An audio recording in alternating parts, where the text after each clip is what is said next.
retirement and organized families. Essentially what I want to talk about today is how to differentiate between how organized families treat retirement and how unorganized families and individuals treat retirement, right? So the best way that I can describe this is by starting off with an example and by drawing this timeline, okay?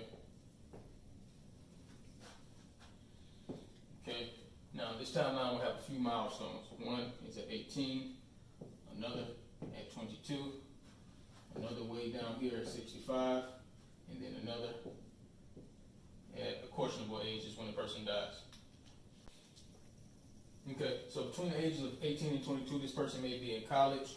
Let's put that here, right? Let's say this person may start college. Could be a trade school, whatever the case may be, but we're going to put college. At 22, this person will graduate. At 65, this person will have been working, and at 65, they will retire. And then at this questionable age, this person will die, right? So they will reach their death, okay? Okay, so between the ages of 18 and 22, let's talk about what a person is doing, right? Basically, this person is learning, right? Like we say, they're learning in order to get a good job, right? If they do that well enough at 22, they'll be able to graduate from college and get a job. Between the ages of 22 and 65, this person is taking what they learned and using it to turn it into what they earn, okay? So between those dates, this person is earning, right? Between 65 and death, the typical person is basically spending every dime that they've managed to save up over those years, right? So learn, earn, and then spend. Okay, so let's talk about some of the problems that happen with this typical situation, right? So let me put it here as the typical situation.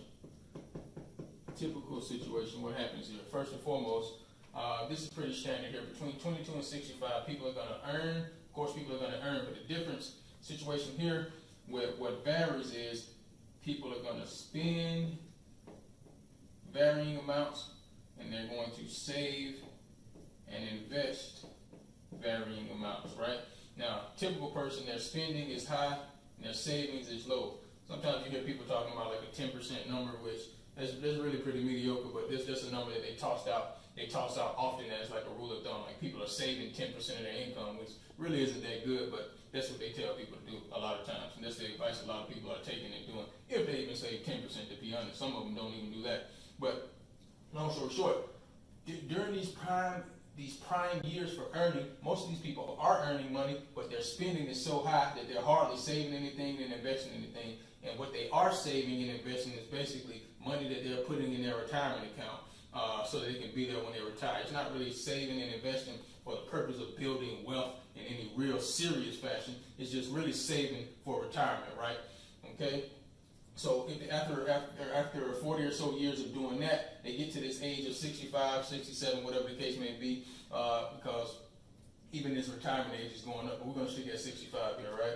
So they get to this age of retirement age, whether it's 65, 67, or 70 for some people, they basically go into spend mode, meaning all of the money that they took their time to earn over the ages of 22 and 65, they're basically spending it. They're spending it like it's going out of style between the ages of 65 and whenever they die, right? Oftentimes these people, because they haven't even saved enough during this earning period, they almost don't even have enough money to live a comfortable retirement. But we'll leave that's neither here nor there. Essentially what they end up doing though in this stage, regardless if they have enough or not, is spending a big chunk of it, right? So spending a big chunk of the money that they took all of these years to earn. Now the problem with that becomes that that a person that's operating in this typical fashion, they don't have very much to leave on to the next generation, right? They spend their entire lives accumulating this money, and then by the time they get to retirement age, they basically start spending all of this money, and by the time they die, they don't have very much, if anything, to pass on to the next generation. Now, let me give an example with numbers, right? So essentially, let's say that this is one typical individual operating in their individual capacity. Let's say, for instance, this person reaches the age of 65, and then they begin to, and let's say that person has $500,000 in their retirement account, right? Between $500,000 really isn't even a lot of money. You feel what I'm saying? So, but between the ages of 65 and the day that they die, let's say they spend all of that money. Let's say they spend $500,000, right? then of course what they're passing on is zero. Now, what oftentimes happens, this is a very typical situation. I mean, it may not be zero exactly. Sometimes they might have $10,000 left over. But the point is, most of the money that they make and accumulate over their working years, they end up spending it all in their retirement years, and there's nothing to pass along to the next generation. Oftentimes, what even happens these days with these things called reverse mortgages, these people don't even pass the house along. You know, at least back in the days when people had accumulated retirement, even if they spent all of their retirement, there was at least a house to pass on. But now with these reverse mortgages, people are borrowing against the house because they're running out of money in retirement to take care of themselves because they never saved enough in the beginning. So these people are not only spending all of the money that they have accumulated during retirement, but they're basically reselling the house in installment payments in the form of a reverse mortgage. Okay, so let's contrast this typical situation from the typical situation for an individual with what I'm going to call an organized situation, right? Now, first thing to talk about the differences between a typical situation and an organized situation. Typical situation, I'm talking about the individual, which is exactly how most people operate right now. They operate as individuals. They think about their entire timeline, their whole financial life as being their individual concern and for their individual benefit, right? So that's the first difference between a typical individual and an organized family, right? The organized family is going to start thinking in terms of a group financial thing, right? So let me put this here, like I'm going to say family finance is better than personal finance. Okay, so that's essentially what this individual is doing.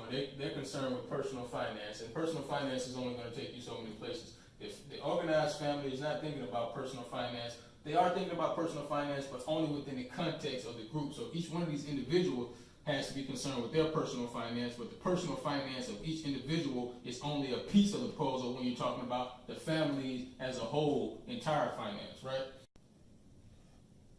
Okay, great. So the point I want to make is that the timeline for these two situations are very similar, right? So I'm just going to draw another timeline here, but the dates are very the same: 18, 22, 65, and death date. These are still relevant dates, even for organized families, right? So what happens for these organized families when things start to diverge?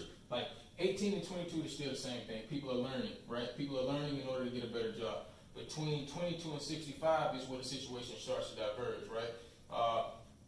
For the organized family, which is a situation where people have more purpose, they have more structure, have more strategy, and they're thinking about money and finance in a different way. So once they get to this stage, the spending and saving habits basically reverse, right? So people in organized families, they still spend and they still save / invest, but the difference is the priorities, right? And in organized families with purpose and real financial goals, they spend a lot less. Instead of spending high, they spend low, and then their saving and investing goes up. So now what that allows them to do is, now these people on this bottom line in the organized family, they still spend, right? But the difference is, because they were spending a lot less money between the ages of 22 and 65, and because they spent a lot less money, they were able to invest a lot more. And since they were able to invest a lot more, they built up their assets a lot more rapidly and to a higher amount than the people at the top, right? Which means between the ages of 65 and the time that they died, they have so much more assets that it's probably, it's a lot harder for them to spend it up, which means by the time that they do die, there is something to pass on to the next generation. Okay? And another point that has to be recognized, right? For a person who spends a lot of time, spends the majority of their life building up these assets, even when you get to the point of retirement, those assets oftentimes, if you have saved and invested enough, those assets will pay you money. They will continue to pay you money. And that money that the assets are actually producing will be what's actually paying your bills, paying your living expenses during this time, which means you don't even have to dig into the principal. You don't even have to dig into the bulk of what you've saved, because the assets themselves are producing income to pay your expenses, right? All right, so what's the point of all of that? The point is talking about what organized families do in order to set their next generation up for success. People who operate like the typical situation, they live their lives for themselves, by themselves, and by the time that they die, there's nothing to pass on to the next generation, and that next generation is at a handicap. They cannot compete in this highly competitive world against people who have organized themselves in this fashion. An organized family who's working together with an organized goal and objective to build wealth together, and then pass that wealth along to the next generation. And then when that next generation gets the wealth, they have a head start, and they have a heightened, increased ability to be successful in life.